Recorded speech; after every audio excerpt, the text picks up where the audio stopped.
우리가 몰라서 그러는 부분도 있지만 어, 오해를 하고 있기 때문에 안 되어지는 부분들이 너무 많이 있습니다. 몰라서 안 되는 부분은 영적 배경을 몰라서 그런 거고, 지식적으로는 우리가 다 알고 있습니다. 근데 지식으로 알고 있는 것을 지식으로만 알기 때문에 삶 속에서 적용이 잘 안 됩니다. 왜냐하면 내 삶의 체질은 따로 있기 때문에 그렇습니다. 윤리적으로 우리가 교육을 받아요. 어릴 때부터. 부모를 공경하라. 이건 지극히 정상적인 거죠. 근데 부모를 공경하지 않아요. 사는 현장에서 보면. 왜 그럴까요? 나에게 주어진 환경과 나에게 처해져 있는 상황이 그럴 수밖에 없는 상황이기 때문에 그렇습니다. 마음은 부모를 공경하고 싶지만 내가 처한 상황이 그러니 그럴 만한 여유가 없는 겁니다. 그러면 결국 내가 알고 있는 지식보다는 내가 가지고 있는 감정이 우선이 되어지게 되는 겁니다. 그래서 어쩔 수 없이 부모를 공경하는 것은 당연한 것이지만 할 수 없는 상황이 생기는 겁니다. 그게 현실입니다. 그런데 그럴 수밖에 없도록 속이고 왜곡하는 자가 있습니다. 그게 사단의 역사입니다. 근데 이 부분은 우리가 잘 적용을 안 해요. 보이지 않는 부분이니까. 근데 실제적으로는 그렇게 우리 인생을 왜곡하고 질서를 파괴시키는 겁니다. 그런 환경을 만들어 놓고 그게 맞다라고 생각을 하게 만드는 겁니다. 그게 사탄이 하는 짓입니다. 그 사단의 일을 멸하시고 그 올무에 묶인 우리를 해방시켜 주시려고 예수님이 오신 겁니다. 예수님을 이 땅에 보내주신 겁니다. 왜냐하면 우리를 사랑하니까. 왜냐하면 우리를 통해서 당신이 원하는 그 일을 하게 하시려고 그렇게 준비하셨기 때문에 그렇게 하신 겁니다. 그러니까 우리가 영적 이 사실을 알지 못하면 내게 주어진 축복이 무엇인지 알 수가 없기 때문에 사단에 의해서 조작되어지고 있는데도 불구하고 그게 맞다라고 생각을 하고 그렇게 살고 있는 겁니다. 그런 감정을 표하고 그런 말과 행동들을 하게 되어지는 겁니다. 근데 그게 사단에 의해서 조작된 것이다. 그렇게 성경은 말하고 있습니다. 이 영적 사실을 알지 못하면 일생 동안 그렇게 살다가 그냥 죽게 되어지는 겁니다. 그리고 우리 자식들은요. 그로 인하여서 오는 여러 가지 상처와 여러 가지 잘못된 왜곡된 것들이 뿌리 내려져서 그 인생이 그렇게 뒤져버리는 거예요. 그 후손 3, 4세까지 그럴 수밖에 없는 상황이 벌어지는 겁니다. 참 감사한 것은요. 후손 3, 4대까지만 그렇게 되어져요. 왜 후손 3, 4대까지 그렇게 되어지도록 만들었을까? 고민을 좀 해보는 겁니다. 하나님께서 약속하신 축복을 1000대까지 주기로 약속되었는데 우상 숭배하는 가문의 후손들은 3, 4대까지 망한다 이렇게 되어 있습니다. 왜 그러셨을까? 한번 우리 고민을 해봐봐요. 1000대까지 복을 받게 하신 거고 후손 3, 4대까지 망하게 하신다고 했는데 왜 그렇게 하셨을까? 약속된 축복은 1000대까지 아니라 10,000대까지 누릴 수도 있는 건데 저주와 재앙은 3, 4대까지만 끝났냐? 그런 부분도 있어요. 그런데 하나님께서 3, 4대까지 가게 하신 이유가 있는 것 같아요. 봐봐. 이 말이 맞잖아. 사실이잖아. 그리고 빨리 돌아서 그 사실을 확인시켜 주시려고 3, 4대까지 고통을 당하게 하신 것 같아요. 그냥 3, 4대까지 안 가고 광대에서 끝나면 몰라. 왜 그런지를. 이유를 몰라. 후손 3, 4대까지 그래서 그렇구나. 확인시켜 주시고 돌아설 수 있도록 하나님이 우리를 사랑하셨구나. 이렇게 볼 수가 있습니다. 그래서 그리스도 이 단어가 이 말씀이 생명이 되어지고 능력이 되어질 수 있도록 우리 인생의 해답이 될 수 있도록 그렇게 하시는 것들을 확인할 수 있습니다. 이 내용을 가지고 12장 1절을 보면 그러므로 이렇게 되어 있어요. 그러므로 지금 저하고 이렇게 하나가 되어야 되는데 저하고 따로따로 놀으면 안 돼. 지금 같이 놀아야 하는데 이렇게. 그러므로 뭐 안 들었으면 이 그러므로가 무슨 뜻이에요? 들었으면 그래서 그러므로라는 단어가 들어가는구나. 이렇게 이해가 되어지는 거예요.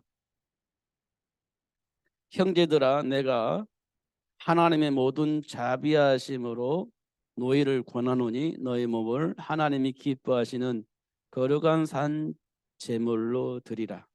이는 너희가 드릴 영적 예배니라. 이렇게 되어 있습니다. 그러므로가 굉장히 중요한 말이에요.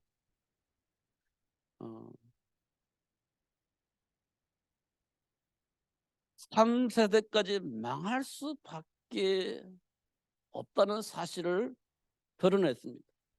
왜요? 하나님을 떠나면서 고통 속에 있는 이 문제를 해결하려고 우상 숭배를 하면 이게 잘못되었다는 사실을 알게 하시려고 3, 4대까지 고통당하게 하셨어요. 그리고 돌아설 수 있도록 사실을 확인하고 인정하고 돌아설 수 있도록 그렇게 한다고 하니까 돌아서 이게 아니라 스스로 그 사실을 인정하고 돌아설 수 있도록 3, 4대까지 하나님이 그렇게 하셨다는 거예요. 그러면 3, 4대까지 저주를 하시겠다는 건가요? 아니라니까요. 영적 사실을 알게 하고 돌아서게 하시려고 그 3, 4대까지 그 관계를 가지셨다는 거예요. 우상 숭배하니까 3, 4대까지 망하게 하셨구나. 그러려면요. 계속 3, 4대 하면 끝까지 망하는 겁니다.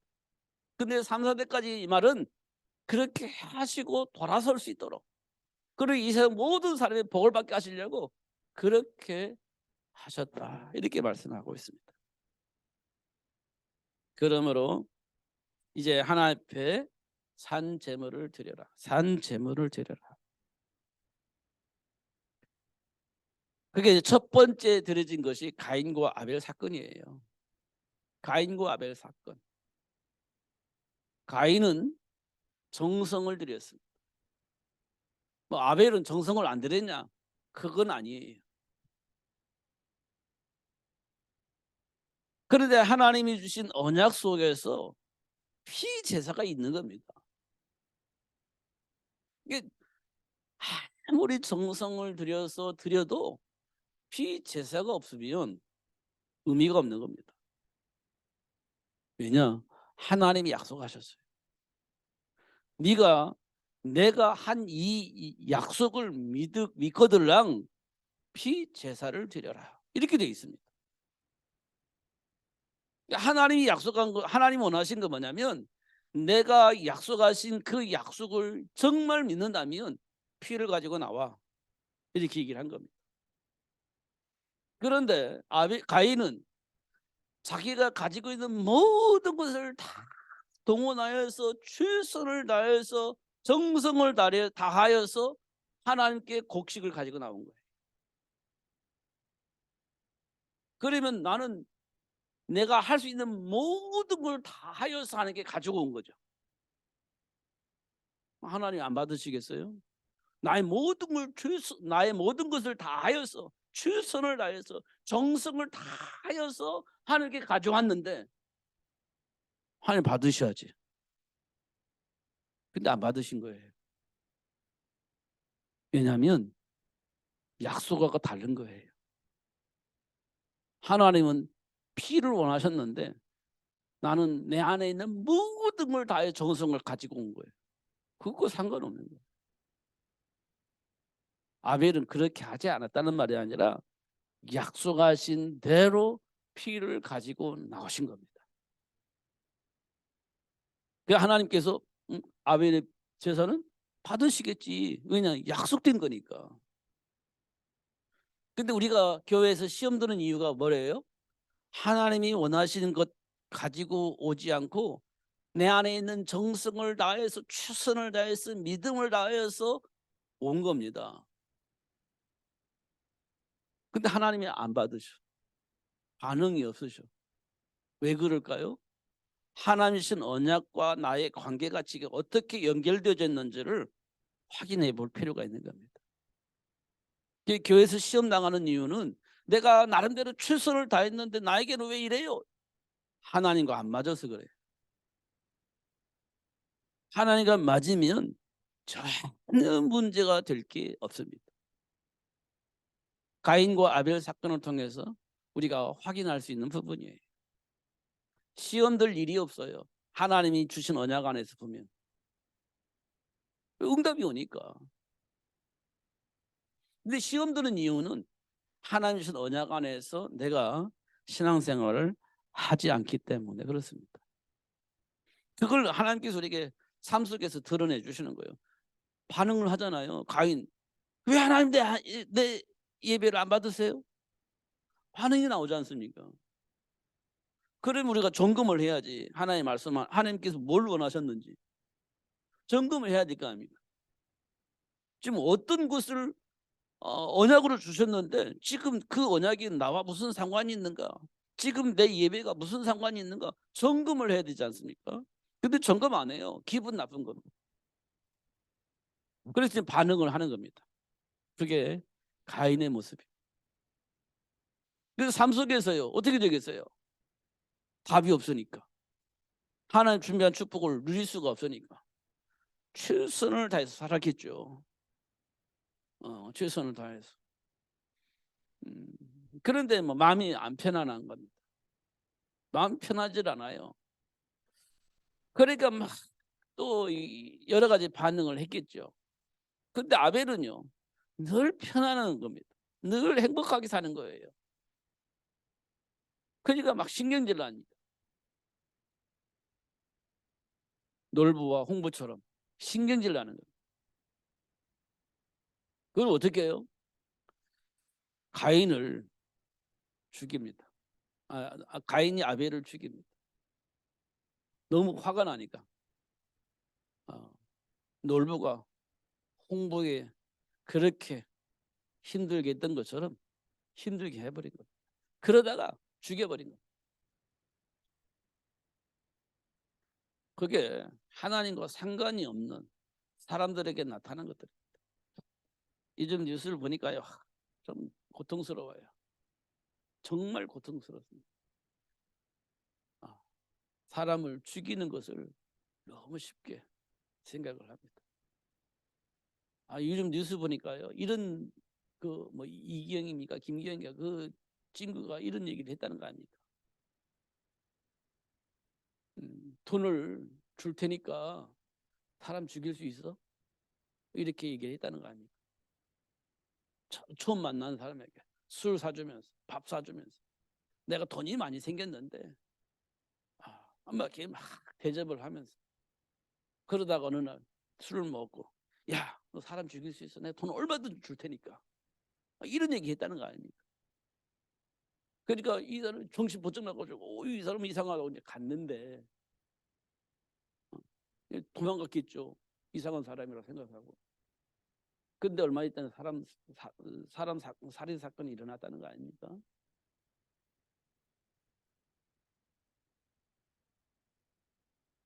이런 이상한 사람들이 지금 우리 삶 속에 있는 겁니다.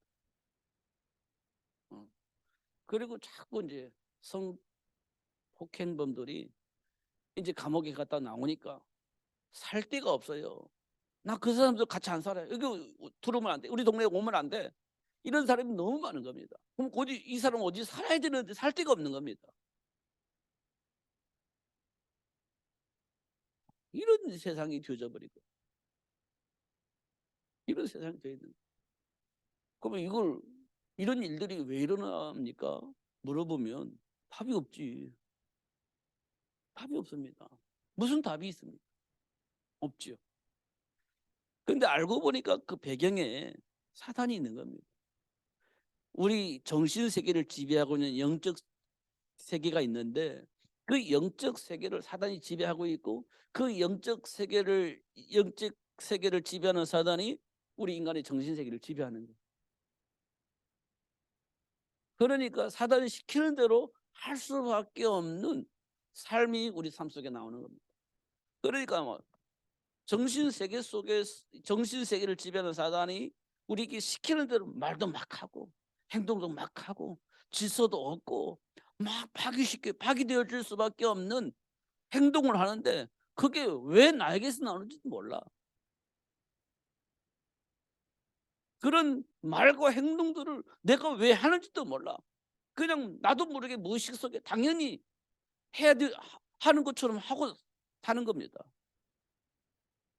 그게 이제 정신 문제라고 하는 거거든요. 이해할 수 없는 말과 행동들을 하는데 왜 그런지도 몰라. 그게 정신 문제예요. 그 정신 세계를 지배하는 게 사탄이라 말이에요. 완전히 장악되어 있는 거지. 시키는데 할 수밖에 없는 그런 삶이 우리 삶 속에 있는 겁니다. 특히 우리 렘넌트들에게 그런 일들이 좀 많이 벌어지는 것 같아요. 제가 볼 때는 이해할 수 없는 그런 것들입니다. 근데 이 세상 사람들을 보면 그게 당연한 것처럼 또 이렇게 하는 것 같아요. 그만큼 이 세상이요. 정신 세계 속에 문제가 이씨 살고 있다. 이렇게 볼 수가 있습니다. 이 문제를 어떻게 바꿀 수 있을까요? 바꿀 수가 없어요. 너나 다 똑같으니까. 누가 뭐라고 하지도 못해요. 할 수도 없어요. 똑같으니까. 더더군다나 어른들이 자꾸 그들을 보호한다고 생각을 해요. 보호하려고 해요. 왜? 인격이라고 생각하면서 자꾸 보호하려고 합니다. 그러면 우리 렘넌트들이 당연한 것처럼 또 그걸 합리화시키면서 생각하고 행동을 하는 거예요. 인격을 보호한다고 아무것도 해주지 않고 그냥 보호만 해주니까 안 되는 겁니다. 그게 정신세계예요. 그 정신세계를 영적 세계가 지배를 하고 있는 겁니다. 이 부분을 성경은 말해주고 있는 거예요. 질서를 파괴시키는 사단의 역사다. 정상적인 삶을 살 수 없도록 만드는 것이 사단이다. 이렇게 얘기를 하고 있습니다. 그런데 이미 우리는 장을 뜯기 때문에 못 벗어나는 겁니다. 그래서 운명과 팔자 같은 삶을 살게 되어져 있다. 이렇게 얘기를 하고 있는 겁니다. 이 문제를 어떻게 하면 해결할 수 있을까요? 방법이 없어요. 그래서 하나님께서 찾아오셔서 그 사단의 머리를 상하게 하고 우리를 그 올무에 묶인 우리를 구해 주시겠다는 겁니다. 그걸 보고 우리는 구원이라고 그래요. 구원. 사단에 묶여 있는 내가 사단의 올무에서 빠져나왔다. 운명과 팔자 같은 저주의 삶 속에서 살아야 되는 내가 거기에서 내가 빠져나왔다. 그걸 보고 구원이라고 그래요. 사단의 올무에 묶여 있는 내가 빠져나온 거예요. 빠져나올 수 있도록 축복하신 거예요. 누구를 통해서? 예수를 통해서. 그래서 예수를 믿으면 빠져나오게 되는 겁니다. 영접하는 자, 곧 그 이름을 믿는 자들에게는 하나님 자녀. 그럼 나는 지금까지 누구 자녀로 살았어요? 마귀 자녀. 요한복음 8장 44절에 보니 너희 아비 마귀에서 났으니 뭐가요? 지금까지 내가 해왔던 그 모든 생각과 삶과 행동들이 마귀에서 나온 것이다. 이렇게 말씀하고 있습니다. 거기에 있는 나를 구원해 주시려고 예수님이 오셨다. 이렇게 말씀하고 있습니다. 그러면 그때부터 예수님이 내 안에 계시면, 보혜사 성령님이 내 안에 들어오시면 어떤 일이 벌어져요? 하나님이 준비한 축복을 알게 하시고 누릴 수 있도록 역사하십니다. 그러면요, 말과 행동이 마귀가 시키는 말과 행동이 아닌 하나님이 주신 말과 행동을 하게 되는 겁니다. 그러면서 그 사람을 통해서 많은 사람들이 도움을 받아요. 많은 사람들이 지혜를 얻어요. 많은 사람들이 인간답게 살 수 있는 길을 알게 되어져요. 누구처럼? 요셉처럼. 많은 사람이 요셉의 삶을 보면서 야, 멋있다. 다니엘과 세 친구도 좀 야, 멋있다. 그렇게 얘기를 하죠. 왜냐? 그리스도 안에 있는 축복을 누리고 있으니 말과 행동이 나오니 사람들이 이렇게 하는 거예요. 최고구나. 야, 멋있다. 너 같은 사람을 내가 어떻게 만날 수 있고, 너 같은 사람을 내가 어떻게, 너 같은 사람과 어떻게 내가 함께 할 수 있었겠냐. 야, 멋쟁이. 이렇게 되는 거죠. 이걸 보고 우리는 영향력이라고 하는 거죠. 영향력. 예수를 아는 사람들이 그 영향력을 발휘할 수 있도록 하나님을 축복하신 거예요. 혼돈 속에 빠져 있는 그 현장을 살릴 수 있도록 영향을 입힐 수 있는 사람을 하나님을 축복하신 거예요. 영향을 입힐 수 있도록. 그래서 우리 싸움을 혈과 육의 싸움이 아닌 영적 싸움이다, 이렇게 말씀을 하신 겁니다. 세상 풍조를 통해서 역사는 악한 영, 전통을 통해서 역사는 악한 영, 철학을 통해서 속이는 악한 영, 우상 숭배를 통해서 역사는 악한 영, 이 속에 묶여있던 우리를 해방시켜 주신 그리스도 안에 있으면 사람들이 나로 인하여서 영향을 받는 거예요. 그리스도 안에 있는 축복이 무엇인지 알릴 수 있는 복의 근원의 축복을 누리면서 영향을 입히는 겁니다. 하나님 우리에게 주신 축복이에요. 근데 이제 사단이 잡힌 사람 이 말을 못 들어요. 죽어도 못 듣습니다. 죽어도 못 들어요. 쳐내니까 싫어 하고 쳐내버려요. 그러면서 엉뚱한 짓을 하는 거예요. 그러면서 말을 주면 싫어 하고 받아들이지 않습니다. 왜냐? 사단이 싫어하니까 안 받아들이는 거예요. 그런 것들이 삶 속에 드러나는 거죠. 여러분 한 번만 더 생각해 보세요. 지금 내가 정상적인가? 생각이 내 생각이 비정상인 건가? 한번 생각해 보세요. 뭐가 정상이고 뭐가 비정상인가? 한번 생각해 보세요. 그러면 내가 알 수 있습니다. 아, 내가 지금 내가 생각할 때 내가 비정상인데 그럼 왜 그럴까? 아, 내 영혼이 사단에게 잡혀있기 때문에 그렇구나. 그러면요, 그리스도로 딱 단번에 해결될 수 있어요. 영접하는, 사단의 머리를 상하게 하신 그리스도를 영접하는 순간 그건 단번에 해결되집니다. 단번에 해결돼요. 내가 스스로 인정을 해버리는 단순히 해결되지. 근데 그걸 인정 안 하면 그 문제 해결되지 않습니다. 내가 왜 그런지도 모르는데 그거 어떻게 해결돼요? 이런 부분들 우리가 한번 점검해 볼 필요가 있습니다. 제가 왜 이렇게 막 구체적으로 막 자세하게 얘기를 하냐? 알아줘야 되기 때문에 그래요. 알아들어야 할 사람이 있기 때문에.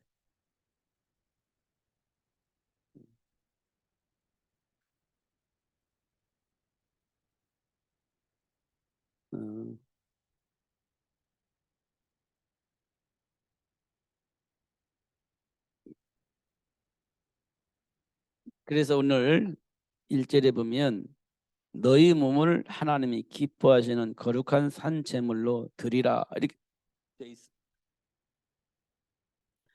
우리 몸을 하나님이 기뻐하시는 거룩한 산 제물로 드리라, 이렇게 돼 있어. 드리라. 이 말은 뭘 의미하느냐면 예배를 말하는 겁니다. 예배. 예배. 복의 근원 아브라함이 예배를 드렸죠. 언제 예배 드렸나요? 풍요 속에 갈등하고 있을 때 갈등했잖아요. 조카와 풍요 속에서. 양이 있잖아요. 양을 키우는 양떼들이 있는데 풀밭은 한 개가 있잖아요. 이 풍선처럼 뭐 풀밭이 늘어나고 줄어들고 그런 게 아니고 한 개가 있잖아요. 근데 양은 계속 늘어나요. 그 양이 먹을 수 있는 풀은 한 개가 있는 거예요. 양떼는 계속 늘어나는데 풀밭은 한 개가 있으니까. 그럼 어떻게 되겠어요? 내가 먼저 먹일 거예요? 아니, 내가 먼저 먹일 거야. 이런 일이 생길 거잖아요. 내가 좋은 거 먹일 거야. 아니, 내가 먼저 먹일게. 이런 일이 생길 거 아니에요. 그게 갈등이라는 겁니다. 근데 누구든지 그래 양보할게 이렇게 안 해요. 아니야, 내가 먼저 먹일 거야. 이렇게 하게 되겠죠. 양보를 할 수가 없는 거예요. 왜냐하면 양보하면 내 양은 죽어요. 양보할 수가 없어요. 그러면 뭐가 이게 갈등이 생기는 겁니다. 그잖아요. 뻔히 알고 있는데 그래 너 먼저 해. 나는 나중에 할게. 이렇게 안 된다니까요. 현장에서는. 그럼 내 양이 말라 죽는데 어떻게 해요? 안 되지. 그래서 오는 것이 갈등입니다. 이때 양보를 해요. 누가? 아브라함이. 그게 가능하겠어요? 가능합니다. 왜요? 하나님의 배경을 믿으니까. 다시 말하면 하나님의 약속을 믿으니까 양보가 되는 겁니다. 이게 없다면 무슨 백으로 내가 양보를 하겠어요? 그래도 믿는 백이 있기 때문에 양보를 하는 거지. 이걸 보고 우리는 뭐라고 말합니까? 믿음이라고 하는 겁니다. 믿음. 백이 있는 거예요, 백. 이래도 된다는 백이 있는 거예요. 약속이 있으니까. 그러니까 양보를 하는 거예요. 그러면 이 갈등 문제 해결되겠어요? 안 되겠어요? 해결되는 겁니다. 이게 현실 문제 해결 방법이에요. 근데 이 백이 없으면 이게 절대 안 돼요. 가능하지 않습니다. 그럼 막 내가 양보할게. 근데 망하는데 어떻게 양보가 돼요? 안 되죠. 그래서 망하더라도 내가 양보할게. 그럴 수 있습니다. 그러면요, 그 사람은요, 어떻게 되겠어요? 도태됩니다. 삶 현장이 도태돼요. 양보하면 도태됩니다. 이게 잘못되면요, 왕따가 돼요. 잘못되면 어떻게 해요? 사람들에게 비웃음을 당할 수 있어요.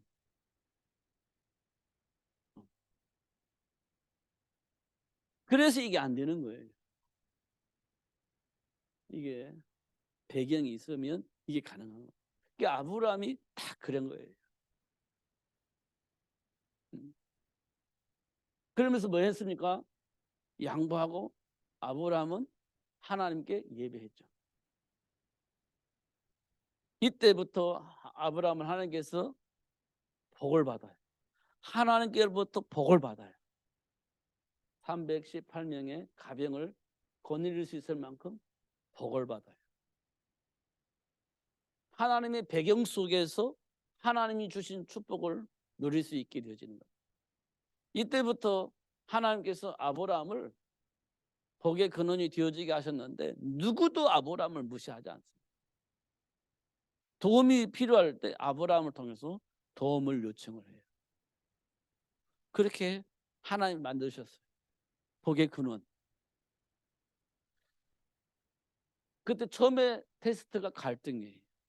그때 하나님이 약속하신 배경을 통해서 양보를 해버리니 하나님께서 약속하신 복이 아브라함에게 임하고 아브라함을 통해서 많은 사람이 도움을 받고 도움이 요청될 때 아브라함을 요청을 해서 도움을 받고 결국 복의 근원이 되어지게 하십니다. 그게 중심이 뭐냐? 예배입니다. 예배. 우리가 잘 확인할 수 있지만 삶 속에서 승리한 자 특징이 있습니다. 승리한 자들의 특징, 하나님 주신 언약을 가지고 있었습니다. 그냥 단순히 언약을 가지고 있는 게 아니라 언약 속에 삶의 비밀을 가지고 있었어요. 삶의 비밀을 알고 있었어요. 언약을 통한 삶의 비밀을 가지고 있습니다. 삶의 비밀. 배경이 뭔지 알고 답이 뭔지를 아는 겁니다. 언약을 통해서. 그래서 뭐 하십니까? 이들은요, 이 언약을 절대 놓치지 않았어요. 이 언약 안에 준비된 축복을 누리기 위해서 기도했습니다. 혼자 붙잡 기도했어요. 그럼 반드시 하나님께서 응답하셨어요. 삶 속에서 누릴 수 있는 응답입니다. 그냥 막연하게 응답이 아니라 삶의 현장에서 누릴 수 있는, 삶의 현장에서 누릴 축복을 응답으로 주신 겁니다. 삶의 현장에 필요한 것 주신 거예요. 삶의 현장에 있는 문제를 해결할 수 있는 답을 주신 거예요. 그냥 막연하게 그리스도 한 게 아니고요. 삶 속에 있는 그 문제를 해결할 수 있는 답을 주신 거예요. 언약 붙잡고 기도할 때 지금 내가 처해 있는 삶 속에 있는 그 문제를 해결할 수 있는 답을 주신 거예요. 그렇다면 우리가요, 그 답을 쓰는 겁니다. 그게 해결책입니다. 그리스도 안에 있는 지혜, 삶 속에 있는 문제 해결할 수 있는 방법입니다. 그 답을 주시는 거예요. 언약 붙잡고 기도할 때. 그 요셉이 노예 생활하면서 삶 속에 있는 문제를 가지고 기도할 때 답을 얻은 거예요. 그럼 그 문제가 해결됐다는 거잖아요. 농사일이 해결되었다는 거잖아요. 농사일이 해결됐다는 거 아니에요. 그러니까 보디발의 집이 풍요로워진 거예요. 요셉 때문에. 인간관계도 해결된 겁니다. 갈등이 없어진 겁니다. 왜냐? 언약 기도할 때마다 답을 주시니까. 그 답을 쓸 때마다 정말 이간질한 사단의 조직이 무너지고 하나님의 약속하신 풍성한 축복이 회복되니까 보디발이 볼 때, 야, 우리 집안이 이러지 않았는데, 우리 집안 이렇게 평안없지 않았는데 어느 날부터 평안해지는 겁니다. 그러면서 풍요로워진 거예요. 왜 그랬을까? 확인해 보니까 요셉이 들어오고 난 이후부터 그런 거예요.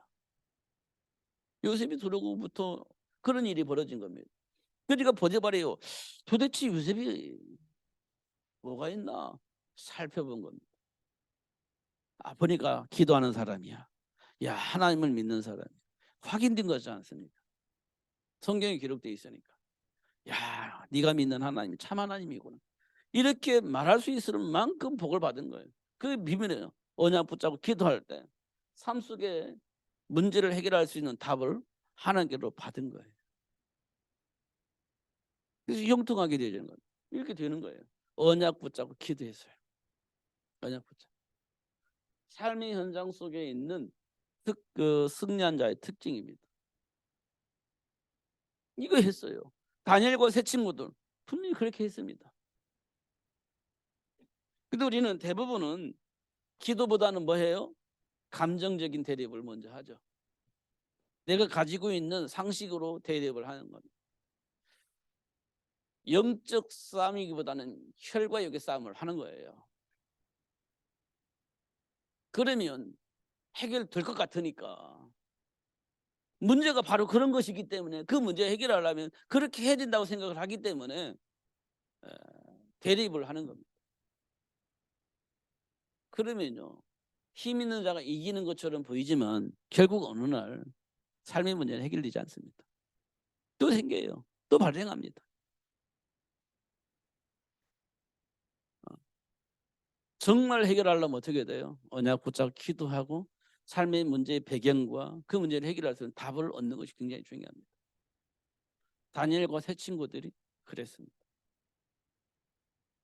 결국은 어떻게 했냐? 우상 숭배하지 않고 사자굴을 선택을 합니다. 그럼 죽었으면 끝났겠죠. 근데 하나님께서 살리셨어요. 왜 살리셨을까요? 예수 믿으니까. 그렇지 않아요. 왜 살리셨을까? 증인이 되어지게 하시려고. 예수 믿으니까 살린 게 아니에요. 증인이 되어지게 하시려고. 그러면 사자굴 속에 들어가면 끝인가요? 하나님은 상관없어요. 그러나 세상 사람들은 몰라요. 그러니까 하나님께서 살려내신 겁니다. 증인이 되어지게 하시려고. 실제는 그렇다라는, 인간의 삶이 이렇다는 것을 알려주시기 위해서 살려주신 겁니다. 우상 숭배하자고 사자밥이 돼도 하나님은 상관없어요. 축복에 가면 끝나는 거니까. 그걸 뭐 저주받았다 그렇게 말을 하지 않습니다. 하나님은. 근데 살리신 이유는 그 바벨론 왕에게, 바벨론을 관리하고 있는 정치인들에게, 국민들에게 다 알려주시려고. 살아계신 하나님 이런 분이시라는 것, 하나님과 함께하는 자에게 이런 복이 있다는 것을 알려주시려고 살려주신 겁니다. 알려주려고, 증인이 되게 하시려고 살린 겁니다. 왜냐, 그들은 뭘 선택했어요? 언약 붙잡고 기도하면서 하나님과 함께하는 삶을 선택을 한 겁니다. 그럼 당연히 사갈수는 죽어야 하잖아요. 불못에 들어갔으면 다 죽어야 되잖아요. 근데 살리셨어요. 살아계신 하나님 어떤 분이실지 알게 하시려고. 저와 여러분에게 나타나는 근거가 그거여야 됩니다. 하나님이 어떤 분이신지 알게 하시려고 하나님이 역사를 하시는 거예요. 그 복받기도 하시고, 때때로는 고통스럽게 하기도 하시고, 때때로는 너무 넘쳐나게 복을 주시기도 하고, 어떤 때는 먹을 것이 없을 만큼 고통 속에 빠지기도 하고, 그렇게 하십니다. 그래서 살아계신 하나님 어떤 분이신지 증거하도록 만드시는 거예요. 예수 믿으니까 뭐 넘쳐나게 복을 받아야 된다, 그런 기준은 없어요. 살아계신 하나님이 나와 함께 계신다. 근데 그 하나님 어떤 분이신지 알게 하시려고 하나님 역사를 하시는 겁니다. 때때로는 힘들게 살 수도 있어요. 먹을 것이 없을 만큼 고통스럽게 살 수도 있어요. 때때로는 너무 풍요롭게 만들어가지고 많은 사람 도와줄 수 있어요. 살아계신 하나님이 하시는 일을 알게 하시려고 그렇게 하실 수 있습니다. 이 축복을 우리는 알아야 돼요. 그래야 이제 우리가 누릴 수 있고, 그 복을 주신 하나님께 신령과 진정으로 예배할 수 있는 삶을 살 수 있게 되어집니다. 이것이 우리가 하나님께 예배를 해야 할 이유가 되어지는 겁니다. 이걸 알게 하시려고 하는 거니까. 우리가 가지고 있는 어떤 고정관념, 복 받아야 된다. 그 복은 뭐예요? 육신적인 복을 말하는 겁니다. 우리가 말하는 복. 근데 하나님이 주신 복은요, 하나님의 배경을 누리는 복을 말하는 거예요. 좀 차이가 있습니다. 이 부분이 우리에게 정리되어져야 됩니다. 아마 하나님께서 그렇게 정리되도록 축복하실 겁니다. 그러면 누구도 못 말려요. 말릴 수가 없습니다. 그 복을 하나님 우리에게 주셨다는 겁니다. 놓치지 마시고 누리시면서 승리하시는 여러분 되시기를 예수님의 이름으로 축복합니다. 기도하겠습니다. 하나님 아버지 감사합니다. 최고의 복을 주셔서 감사하고 알게 해주셔서 감사합니다. 놓치지 않고 누릴 수 있도록 약속하신 대로 오셔서 가르쳐 주시고, 또 생각나게 하셔서 사단에게 속지 않고 이만의 비밀을 누릴 수 있도록 축복해 주옵소서. 그리고 많은 사람들을 복되게 하고 많은 사람들에게 영적 생명을 얻을 수 있도록 돕는 자가 될 수 있도록 축복해 주옵소서. 1천만 제자가 필요합니다. 세계의 복음을 위해서. 237 나라 5천 종족을 위해서 1천만 제자가 필요합니다. 이런 제자를 만들어내는 삶이 될 수 있도록 축복해 주옵소서. 우리 렘넌트들에게 이런 훈련들이 필요합니다. 하나님 영적 훈련이 실제적으로 되어질 수 있도록 축복해 주옵소서. 예수 그리스도 이름으로 기도하옵나이다. 아멘.